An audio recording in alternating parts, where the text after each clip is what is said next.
Welcome to Massive Beers. My name is Matt. We do the beer stuff here. Hop Butcher for the world up in this piece in the form of their Onyx fly. Quick note. You speak things into existence. I'm not a big believer of like hoodoo and magic and all that stuff, but Hop Butcher for the world. They're known very well in the YouTube beer community because they're quite generous. They send quite a bit of YouTubers beers. They've been sending me beers for years now. 5, 6, 7 years? Jesus Christ, that's how. But it's been few and far between as of late. You know, you hit markets for a long time, saturation, whatever. I get it. So it's like, I miss me some Hop Butcher in my life. And like, literally, yesterday I posted a Hop Butcher I picked up locally as I did this one. This is the Onyx Fly. It's a Waimea and Mosaic Hop Double IPA. I picked both of these up really local to me. I know I can get Hop Butcher kind of semi-close to me if I want to take a drive, but not like on my way to and from work kind of close. So I was kind of pumped. It's been a while since I had Hop Butcher. I recorded that Rawakamania video, literally posted it, and the next day I get a box of beer mail from Hop Butcher. Magic. It's like magic. The beer mail was sent before I posted the video, so it wasn't like that made them send it, not that they care. But yeah, Jeremiah sent up a box, and I literally have a scheduled unboxing that I can get to tonight. We're going to review this first. So like I said, double IPA, Waimea and Mosaic hopped. On the back here it has fresh berry, candied pineapple, and pleasant dank as far as their tasting notes and classic jets and stylings. So what are we, good couple minutes in? Beer isn't even open yet. People will complain. I won't care. Well, I guess I care because I mentioned it, right? So yeah, give this a nice pour. Let's see what's what. It's been a while since I've had a Hop Butcher double IPAs, but you know, like I said, Walkmania was go watch the video. I was a fan, so I'm kind of pumped for this because, like I said, it's been a bit, and now I'm going to have a bunch of them to do. So that's fantastic.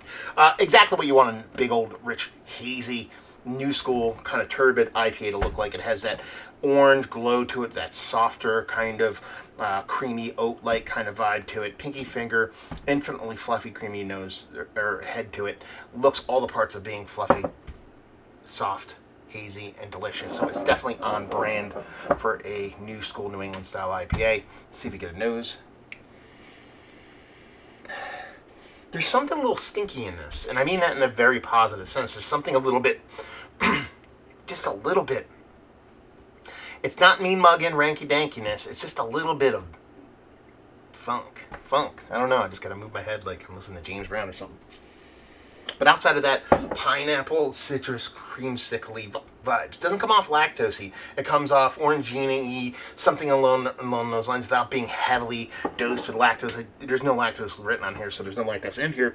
So it's probably a brewer sugar, heavy oat, wheat kind of combination that's giving you this big, huge orangina with a nice pineapple dose kind of thing to it, with this little fluttering of, again, that little bit of mean, little bit of mugging, something along those lines. Floating around under hops. Could just be a residual of ghosts of hop past. You know, you talk about Waimea. What is Waimea? New Zealand hop, the Southern Hemisphere hop. I think they used to come off very, very scalliony, funky. Mosaic could show that. It's been bred out a lot, but I've seen it been coming back lately in a lot of hop crops. So we'll see what's what. Smells juicy, smells fluffy, smells creamy, smells delectable. Let's dive in. Cheers, y'all.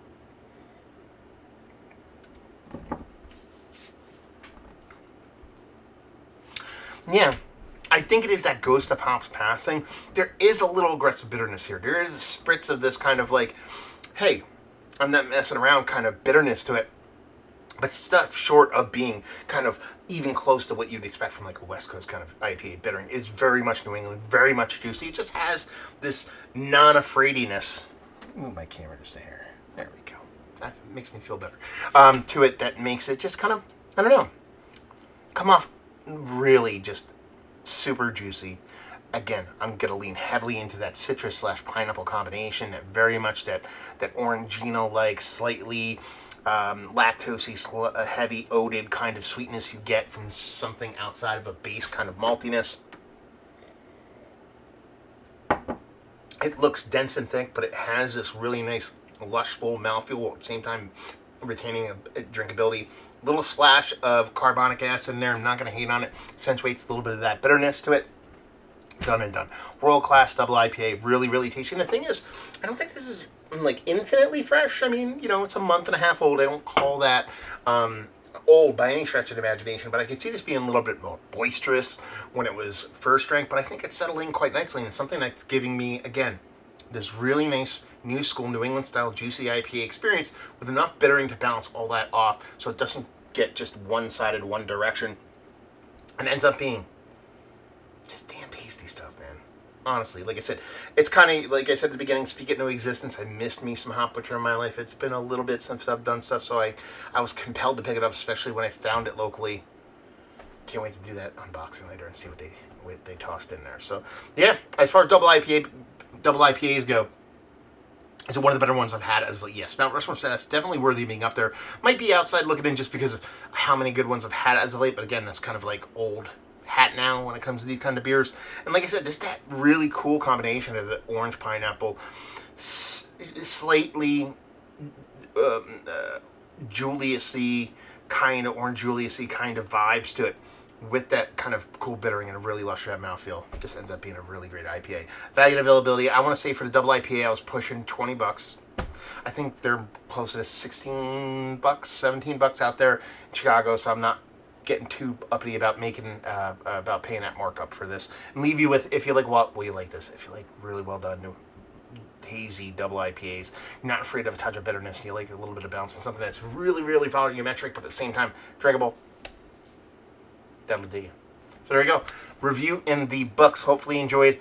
Down there if you want to talk about it. Or if you want to talk about Hop Butcher, their beers, this beer, what's your favorite beer, anything in between all that stuff, in the comments below. Hopefully you enjoyed the review. Hopefully enjoying, oh, Hop Butcher for the world, baby. Hope we'll see you next time. Cheers, y'all.